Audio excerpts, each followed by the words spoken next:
bölümündə danışacağımız stansiya Bakının ən çox sərnişin yükünə məxsus metro stansiyasıdır.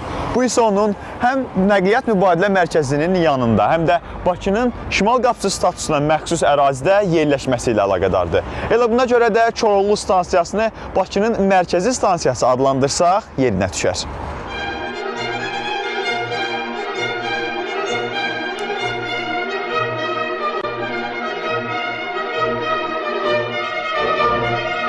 Əvvəllər Əzizbəyovun adını daşıyan bu stansiyaya sonradan xalq qəhrəmanı Koroğlunun adı verilir. Stansiyada içəri şəhərdəki kimi piramida formasındadır. Piramidanın hündürlüyü isə 20 metrdir.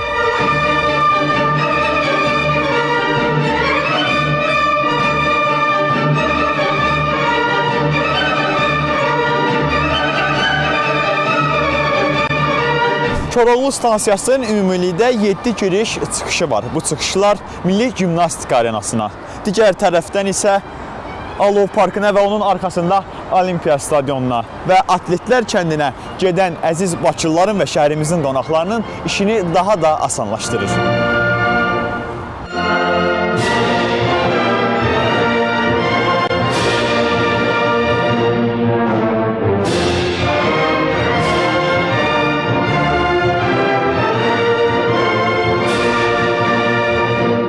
2010-cu ildə əsaslı təmir edilərək yenidən qurulan stansiya 2011-ci ildə Prezident İlham Əliyev və 1-ci xanım Mehriban Əliyevanın iştirakı ilə müasir görkəmdə istifadəyə verilir. Bu stansiyada ilk dəfə Azərbaycanda tətbiq olunan şaquli yaşıl bağlardan da istifadə edilir.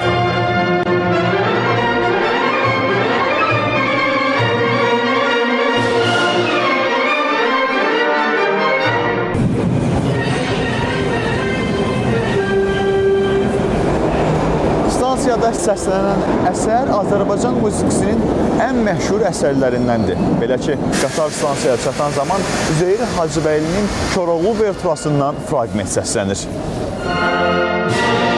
Bildirək ki, Koroğlu operası üzərində Üzeyir bəy 1932, 1936-cı illərdə işləyib. 1937-ci il aprelin 30-da ilk dəfə tamaşaya qoyulan Koroğlu Üzeyir Hacıbəyli yaradıcılığının şah əsəri, ən yüksək zirvəsidir. Onu da bildirək ki, Koroğlu operasını ümumdünya səviyyəsində məşhurlaşdıran melodik instrumental giriş hissəsi dahiyanə üverturası ilk quruluşunda olmayıb. Operanın premyerasından yalnız bir ildən sonra ərsəyə gəlib.